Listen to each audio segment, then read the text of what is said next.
আসসালামু আলাইকুম প্রিয় দর্শক, অন্য মঞ্চের আলোচনায় আপনাদের সকলকে আমন্ত্রণ জানাই। আজ সোমবার 22শে জুন 2026। একটু আগে পশ্চিমবঙ্গের বিধানসভায় রাজ্যের নতুন বিজেপি সরকারের প্রথম পূর্ণাঙ্গ বাজেট পেশ করা শেষ হয়েছে।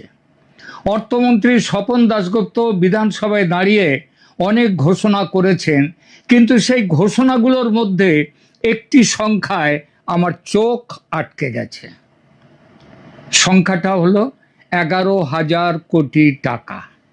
তিস্তা বাঁধ প্রকল্পের জন্য এই সরকারের বাজেটে রাখা হয়েছে। আবার দেখুন, ঠিক একদিন পর অর্থাৎ আগামীকাল 23শে জুন বাংলাদেশের প্রধানমন্ত্রী তারেক রহমান 3 দিনের সফরে বেইজিং যাচ্ছেন। সেখানে তিস্তা নদীকে ঘিরে চীনের সঙ্গে একটি মেমোরান্ডাম অফ আন্ডারস্ট্যান্ডিং বা মৌ স্বাক্ষরের কথা আছে।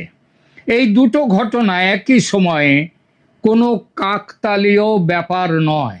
আজকের এই ভিডিওতে আমরা এই পুরো ছবিটা দেখার চেষ্টা করব।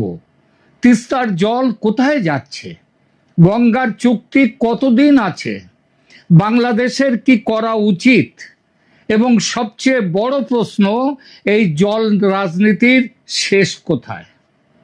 চলুন শুরু করি। প্রথমে বলি তিস্তার ইতিহাস এবং বর্তমান বাস্তবতা নিয়ে দুটো কথা। তিস্তা একটি নদীর নাম, কিন্তু এই নদীটি আজ শুধু ভূগোলের অংশ নয়, এটি ভারত ও বাংলাদেশের মধ্যে একটি দীর্ঘ অমীমাংসিত রাজনৈতিক প্রশ্নের প্রতীক। সিকিমের কানসি হিমবাহ থেকে জন্ম নিয়ে তিস্তা নামে এই নদী পাহাড় থেকে নেমে পশ্চিমবঙ্গের জলপাইগুড়ি কোচবিহার পেরিয়ে বাংলাদেশে প্রবেশ করে। বাংলাদেশে এই নদীর দৈর্ঘ্য প্রায় 115 কিলোমিটার।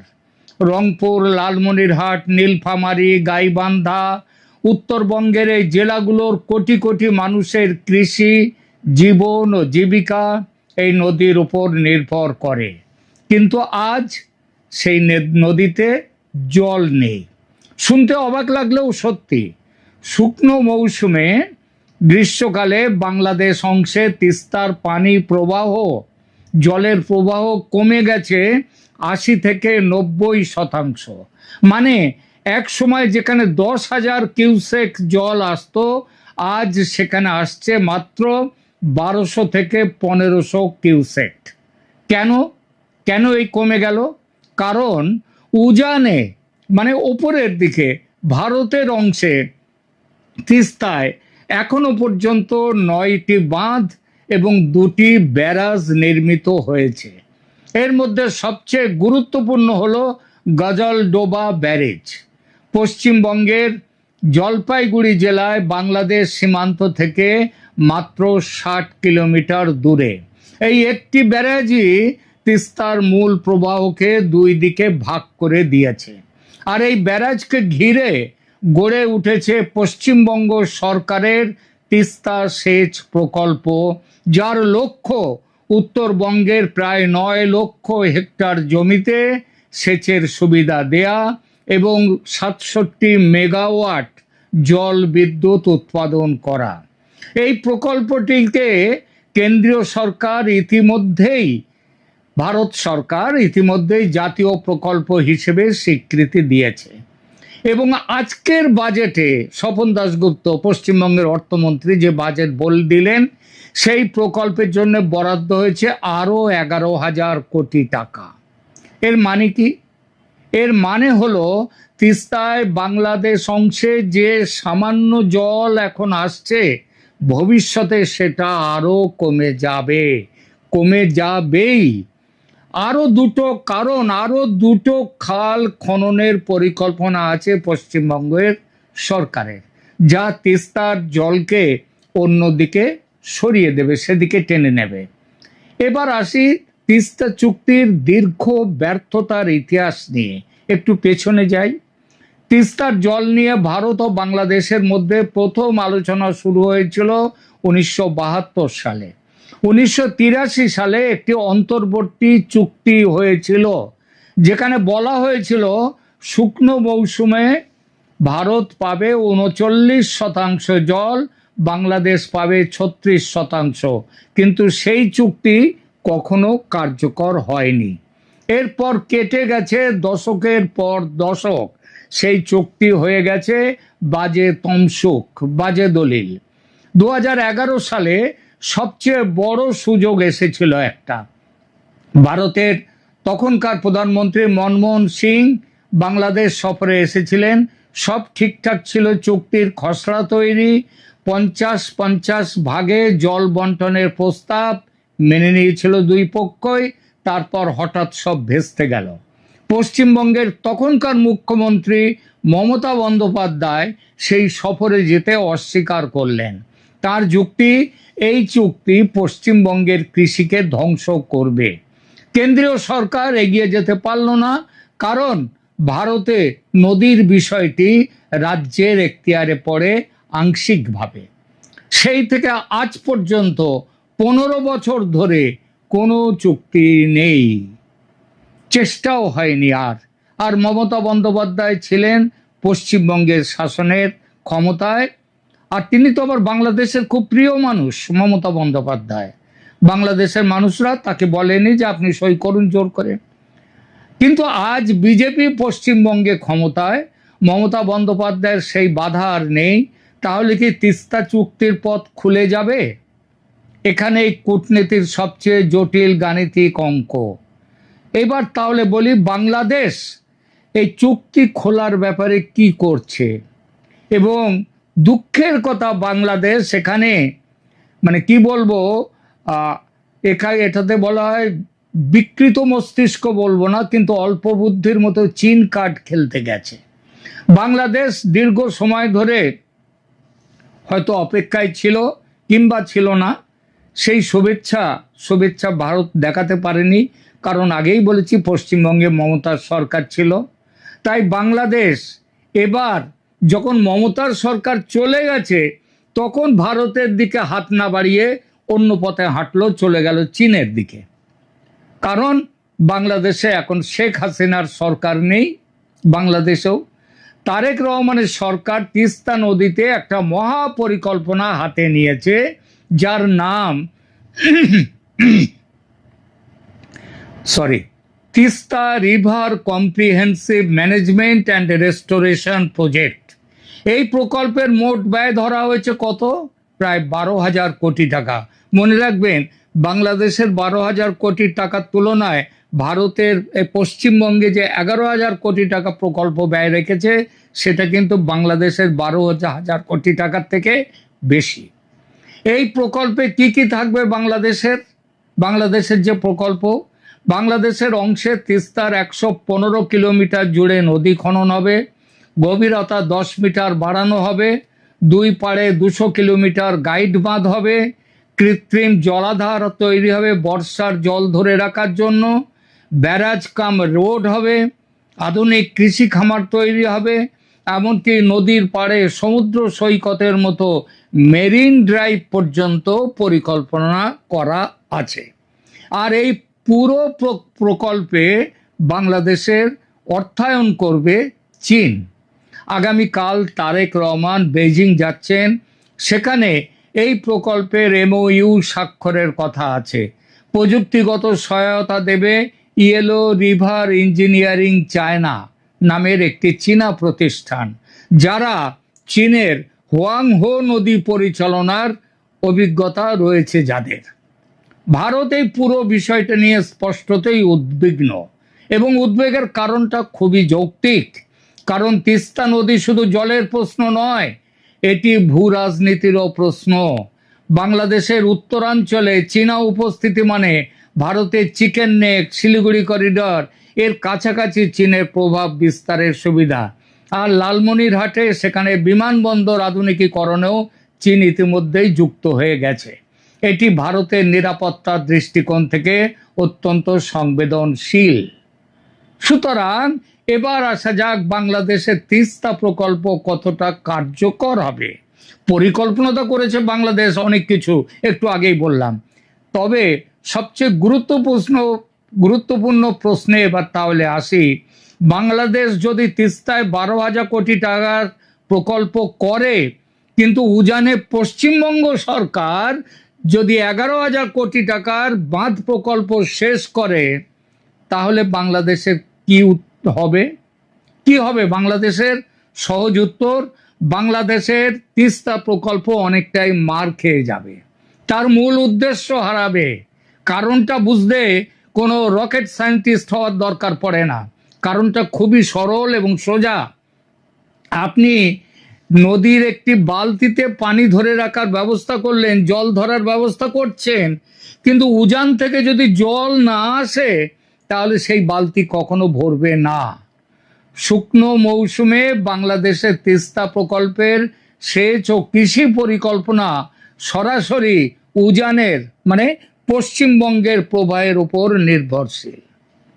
হ্যাঁ, বন্যা নিয়ন্ত্রণের ক্ষেত্রে প্রকল্পটি কিছুটা স্বাধীনভাবে কাজ করতে পারবে। বন্যা নিয়ন্ত্রণ মানে জল বেশি হলে, সেটা কখন হতে পারে? বর্ষাকালে। বর্ষাকালে অতিরিক্ত পানি সামলানোর ব্যাপারে, জল সামলানো, নদী ভাঙন ঠেকানো, এই কাজগুলো করবে বাংলাদেশের ওই তিস্তা প্রকল্প। কিন্তু বছরের 6 মাস যদি শুষ্ক মৌসুমে কৃষি সেচের যে স্বপ্ন দেখানো হচ্ছে, তা তো পূরণ হবে না বাংলাদেশের, যদি ভারতের সাথে জল বন্টনের কোনো চুক্তি বা ব্যবস্থা না থাকে। আমি মনে করি বাংলাদেশের ত্রাণমন্ত্রী যখন বলছেন তারেক রহমানের চীন সফরের মধ্য দিয়ে তিস্তা মহাপরিকল্পনার কাজ শুরু হবে, তখন সেই উৎসাহের সঙ্গে এই বাস্তবতাটা মিলিয়ে দেখা দরকার। 6 মাস জল কোথায় পাবে শুকনো মরশুমে? গঙ্গা চুক্তির সংকট অনেক বড় বিপদ, অনেক, শুধু তিস্তা নয়, গঙ্গা চুক্তি।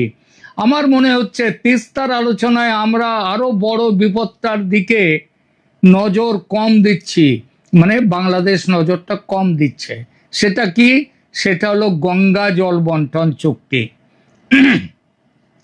1996 সালের 12ই ডিসেম্বর ভারত ও বাংলাদেশের মধ্যে 30 বছরের জন্য গঙ্গার জল বন্টন চুক্তি স্বাক্ষরিত হয়েছিল।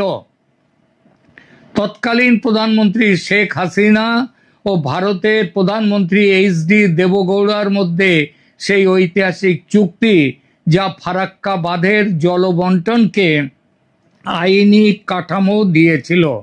সেই চুক্তির মেয়াদ শেষ হচ্ছে এই বছরের 2026-এর 12ই ডিসেম্বর, মাঝখানে 6 মাসও বাকি নেই। এখন প্রশ্ন হলো, এই চুক্তি নবায়ন হবে কি না? গঙ্গা তিস্তার চেয়ে গঙ্গা আরো অনেক বড় নদী। এই নদীর ওপর বাংলাদেশের পুরো দক্ষিণ পশ্চিমাঞ্চল, অর্থাৎ রাজশাহী, কুষ্টিয়া, যশোর, খুলনা, এই অঞ্চলের কোটি কোটি মানুষ নির্ভরশীল। ওখানে গঙ্গার নাম পদ্মা। পদ্মা নদীর স্বাস্থ্য নির্ভর করে গঙ্গার জলের ওপর। ফারাক্কা বাঁধ থেকে বাংলাদেশে কতটুকু জল আসবে তা নির্ধারণ করে একটা চুক্তি। চুক্তি না থাকলে ভারত সীমাহীনভাবে পানি মানে জল সেটা নাও দিতে পারে, বর্তমানে যেটা দিচ্ছে সেটাও বন্ধ করে দিতে পারে বা কমিয়ে দিতে পারে নিজের খেয়াল খুশি মতো, কারণ চুক্তি নেই। এই পরিস্থিতিতে আজ পশ্চিমবঙ্গের বাজেটে, আজকে আবার তিস্তার বাজেটে তো 11,000 কোটি টাকা দেওয়া হয়েছে, আবার গঙ্গার ড্রেজিংয়ের জন্য বাজেট বরাদ্দ হয়েছে। মানে ফারাক্কা ব্যবস্থার কার্যক্ষমতা আরো বাড়ানো হচ্ছে। এই সময়ে বাংলাদেশের সঙ্গে সম্পর্কের যদি আরো অবনতি হয়, গঙ্গা চুক্তি নবায়নের ক্ষেত্রে ভারত কঠোর অবস্থান নিতে পারে এবং সে কথা শোনাই যাচ্ছে। তার যথেষ্ট ইঙ্গিত ভারত কিন্তু ইতিমধ্যেই দিয়ে দিয়েছে। এবং এটা হলে সেটা হবে তিস্তার চেয়ে অনেক বড় বিপর্যয়। ভারত বাংলাদেশ সম্পর্কের যে বর্তমান অবস্থা, সেটাই কিন্তু এই বিপর্যয়ের জন্য দায়ী। এখন একটু সামগ্রিক ছবিটা দেখা যাক। আগস্ট 2024-এ শেখ হাসিনার পতনের পর থেকে ভারত বাংলাদেশ সম্পর্ক ক্রমশ শীতল হয়েছে। প্রথমে ইউনূস সরকারের আমলে এবং এখন তারেক জিয়ার নেতৃত্বাধীন বিএনপি জামাত জোট সরকারের, না জোট সরকার নয়, ভুল বললাম, বিএনপি সরকারের আমলে এটা প্রত্যক্ষ, তবে পরোক্ষে বিএনপি জামাত জোটেরই সরকার এটা। এই সরকার স্পষ্টতই ভারতের সঙ্গে দূরত্ব এবং চীনের সঙ্গে ঘনিষ্ঠতার কৌশল নিয়েছে। তারেক রহমান প্রথম বিদেশ সফরে ভারতে না গিয়ে মালয়েশিয়া হয়ে চীনে যাচ্ছেন। মালয়েশিয়াটা হচ্ছে ওই একটুখানি আড়াল দেওয়ার জন্য মালয়েশিয়ায় যাচ্ছেন, আসলে তার যাওয়ার কথা চীনে। সুতরাং তবু একটু আড়াল দিচ্ছে, একটু ভাব দেখাচ্ছেন যেন আমি চীনে যাইনি, প্রথমে ভারতেও যাইনি। এরপর চীন সফরের আগে ভারতকে এর আগে কোনো বিশেষ অগ্রাধিকার দেওয়া হয়নি। নানা ব্যাপারে এই দুই সরকারের সাথে, তারেক সরকারের সাথে ভারতের নানা দ্বন্দ্ব শুরু হয়ে গেছে। এই কূটনৈতিক দূরত্ব এখন জল রাজনীতিতে সরাসরি প্রতিফলিত হচ্ছে। কিন্তু আমি এখানে একটি প্রশ্ন রাখতে চাই, চীনের সাথে সম্পর্ক তৈরি করা নিশ্চয়ই ভুল নয়। ভুল কি?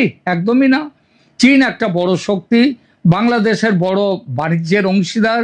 তিস্তা প্রকল্পে চীনা বিনিয়োগ বাংলাদেশের জন্য একটা লিভারেজ তৈরি করতে পারে, কিন্তু প্রশ্ন হলো এই লিভারেজ কি ব্যবহার করা হচ্ছে সঠিকভাবে? চীনা কার্ড হওয়া উচিত ছিল ভারতকে চাপ দিয়ে তিস্তা ও গঙ্গা চুক্তিতে আরো বেশি করে জল আনার চেষ্টা করা।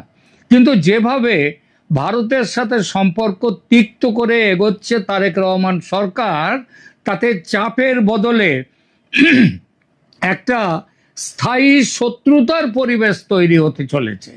এবং এই পরিবেশে গঙ্গা চুক্তির নবায়ন হবে কিভাবে? প্রশ্নই ওঠে না। এখানে একটা প্রশ্ন কেউ করতেই পারে না, আন্তর্জাতিক আইন কি বলে? এই পুরো বিষয়টি আন্তর্জাতিক আইনের দৃষ্টিতে দেখলে আমরা দেখতে পাই 1997 সালের জাতিসংঘের ওয়াটার কোর্সেস কনভেনশন, সেখানে স্পষ্ট বলা হয়েছে কোনো উজানের দেশ একতরফাভাবে আন্তর্জাতিক নদীর জল এমনভাবে ব্যবহার বা সরিয়ে নিতে পারবে না যা নিচের দিকের বা ভাটির দেশের ক্ষতি করে। এছাড়া 1966 সালের হেলসিঙ্কি বিধিমালাও একই কথা বলে। আন্তর্জাতিক আইনের ভাষায় তিস্তায় যা হচ্ছে তা ইকুইটেবল ইউটিলাইজেশনের যে নীতি আছে সেই নীতি মেনে চলা হচ্ছে না। কে মানছে না? ভারত মানছে না। তাহলে বাংলাদেশ আন্তর্জাতিক আদালতে তাহলে চলে যেতে পারে? নিশ্চয়ই পারে যেতে, কিন্তু সেই পথে বেশ কিছু সমস্যা আছে। প্রথমত, আন্তর্জাতিক আদালতে যেতে হলে ভারতের সম্মতি নিয়ে যেতে হবে, বাংলাদেশ নিজের ইচ্ছায় যেতে পারে না। দ্বিতীয়ত, এই মামলা চলতে দশকের পর দশক লেগে যাবে। তৃতীয়ত, রায় পেলেও সেই রায়ের বাস্তবায়নে আন্তর্জাতিক চাপ দেওয়ার প্রয়োজন হয়, কিন্তু কে কাকে চাপ দেবে? কে কাকে চাপ দেবে? চীন? চীনের কোনো কথা বলার অধিকার নেই, কারণ চীন নিজে ব্রহ্মপুত্রের ওপর পৃথিবীর সবচেয়ে বড় বাঁধ নির্মাণ করছে ভারতের আপত্তি উড়িয়ে দিয়ে। সুতরাং চীন তিস্তা নিয়ে কি বলবে? কিছু বলার মুখ আছে তার? কাজেই আন্তর্জাতিক আইনের পথ একটা দীর্ঘমেয়াদী কৌশল হতেও পারে, কিন্তু তাৎক্ষণিক সংকটের সমাধান নয়। তাহলে বাংলাদেশের কি করা উচিত? এবার আসি এই প্রসঙ্গে, সরাসরি আমার মতামত কি সেটা বলি। আমার মত হলো বাংলাদেশের এখনই এই মুহূর্তে ভারতের সাথে আলোচনায় বসা উচিত, এবং সেই আলোচনায় 3 বিষয় একসাথে তুলতে হবে। প্রথমত, তিস্তা জলবন্টন চুক্তি। বিজেপি পশ্চিমবঙ্গে ক্ষমতায় এসেছে, মমতার বাধা আর নেই, কেন্দ্র এবং রাজ্য এখন একই দলের। এটা হয়তো শেষ সুযোগ একটি কার্যকর তিস্তা চুক্তিতে পৌঁছানোর। দ্বিতীয়ত, পশ্চিমবঙ্গের নতুন তিস্তা বাঁধ প্রকল্প যেন বাস্তবায়নের আগে বাংলাদেশের সাথে পরামর্শ করা হয়, এমন একটা দাবি নয়, অনুরোধ করতে পারে বাংলাদেশ। কারণ আন্তর্জাতিক আইন এই অনুরোধ মানাটাও কিন্তু অনেকটাই বাধ্যতামূলক করে। তৃতীয়ত, গঙ্গা চুক্তি। ডিসেম্বরের আগেই এই চুক্তি নবায়নের প্রক্রিয়া শুরু করতে হবে। এই একটি বিষয়ে দেরি হলে বাংলাদেশের ক্ষতি অপরিসীম। তিস্তা যা ক্ষতি করবে তার অনেক গুণ বেশি ক্ষতি করবে গঙ্গা চুক্তি যদি দেরি হয় কিংবা না হয় যদি। এখন প্রশ্ন হলো, তারেক রহমানের সরকার কি এই পদক্ষেপ নিতে রাজি? ভারত কি তারেকের সঙ্গে এই নিয়ে কথা বলতে রাজি হবে? আমার তো মনে হচ্ছে কথা বলার মুখ এই মুহূর্তে বাংলাদেশ সরকারের নেই। আমি দেখছি একটি বিপজ্জনক প্যারাডক্স। একদিকে চীনের সাথে তিস্তা প্রকল্পের এমওইউ, যা উত্তরবঙ্গের মানুষের স্বপ্নের সঙ্গে জড়িত, অন্যদিকে ভারতের সঙ্গে সম্পর্কের অবনতি, মানে ভারতের সঙ্গে সম্পর্কের অবনতি, যা সেই স্বপ্নের বাস্তবায়নকে প্রশ্নবিদ্ধ করছে। কারণ তিস্তা প্রকল্পের সাফল্য শেষ পর্যন্ত নির্ভর করে উজানের জলের ওপর, যা নিয়ন্ত্রণ করে কিন্তু ভারত। পশ্চিমবঙ্গের বিজেপি সরকার এসেছে, মমতা সরকার চলে গেছে, এটা কি কোনো নতুন সম্ভাবনা? আমার কিন্তু মনে হচ্ছে না। এটা সম্ভাবনা নয়, বরং গুটি আরও কেঁচে গেল। পশ্চিমবঙ্গে বিজেপির জয়, শুভেন্দু অধিকারীর নেতৃত্বে নতুন সরকার তিস্তা চুক্তির ক্ষেত্রে কি নতুন সম্ভাবনার দ্বার খুলে দিয়েছে? আমি আদৌ সেটা মনে করি না। মমতা বন্দ্যোপাধ্যায়ের বদলে শুভেন্দু অধিকারী কিংবা মনমোহন সিংয়ের জায়গায় নরেন্দ্র মোদী, দুই সরকারই খুব বেশি পরিমাণ জাতীয়তাবাদী এবং হিন্দুত্ববাদী। আর সবচেয়ে বড় কথা, তারেক রহমান সরকারও শেখ হাসিনার মতো কূটকৌশলী নন। সবচেয়ে বড় কথা, বাংলাদেশ বর্তমানে ইসলামী মৌলবাদী, পাকিস্তান ও চীনপন্থী এবং ভারত বিরোধীদের দখলে। সুতরাং সমঝোতা করতে ভারত রাজি হবে না। আর বাংলাদেশের কূটনৈতিক ও রাজনৈতিক মহলে পশ্চিমবঙ্গ সরকারের যে পরিবর্তনকে ভীষণ নেতিবাচকভাবে দেখা হচ্ছে। হেরেছে মমতা, কিন্তু যেভাবে কেঁদেছে বাংলাদেশের বর্তমান নেতারা, তাতে সমঝোতার আশা দুরাশা বলেই মনে হয়। এবং আজকের বাজেটে তিস্তা বাঁধে 11,000 কোটির বরাদ্দ দেখে মনে হচ্ছে পশ্চিমবঙ্গের বিজেপি সরকারও প্রথমে নিজের কৃষিকে অগ্রাধিকার দিচ্ছে, নিজের যে চাহিদা সেই চাহিদাকে অগ্রাধিকার দিচ্ছে, চুক্তির আগে বিনিয়োগ করছে। এখানেই বাংলাদেশের কূটনীতির পরীক্ষা। ভারতের নতুন পশ্চিমবঙ্গ সরকারের সাথে, কেন্দ্রীয় সরকারের সাথে এই মুহূর্তে কথা না বললে এই 11,000 কোটি টাকার পশ্চিমবঙ্গের প্রকল্প আরও এগিয়ে যাবে, তিস্তা প্রকল্প, এবং পরে আলোচনায় বসলে বাংলাদেশের অবস্থান আরও দুর্বল হবে। শেষ করি আলোচনা। বন্ধুরা, আজকের ভিডিওতে অনেক কিছু বললাম, একটু গুছিয়ে নিই। তিস্তা নদীর গল্পটা আসলে শুধু তো জলের গল্প নয়, এটা ক্ষমতার গল্প, কূটনীতির গল্প, এটা দক্ষিণ এশিয়ার দুটি প্রতিবেশী দেশের পারস্পরিক নির্ভরতার গল্প, যে নির্ভরতাকে বাংলাদেশ এই মুহূর্তে ভুলে যাচ্ছে। পশ্চিমবঙ্গ সরকার 11,000 কোটি টাকা তিস্তা বাঁধে ঢালছে উত্তরবঙ্গের কৃষক ও মানুষের জন্য, এটা তাদের অধিকার।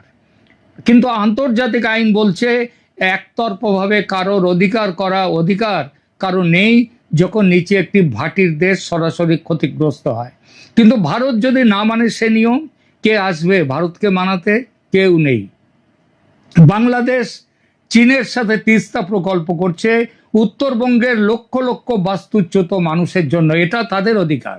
কিন্তু উজানের প্রবাহ নিশ্চিত না করে এই প্রকল্পের পুরো ফল পাওয়া সম্ভব নয়, এটা সম্ভবত ভুলে গেছে বাংলাদেশের নেতারা।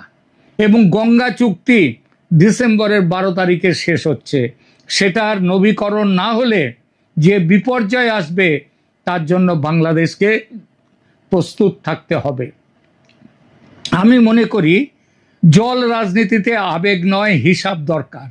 ভারতের সাথে সম্পর্ক যতই কঠিন হোক না কেন, গঙ্গা ও তিস্তার মতো জীবন মরণের প্রশ্নে আলোচনার দরজা খোলা রাখতেই হবে। চীনের সাথে বন্ধুত্ব এবং ভারতের সাথে কার্যকর কূটনীতি, এই দুটো একসাথে করা সম্ভব।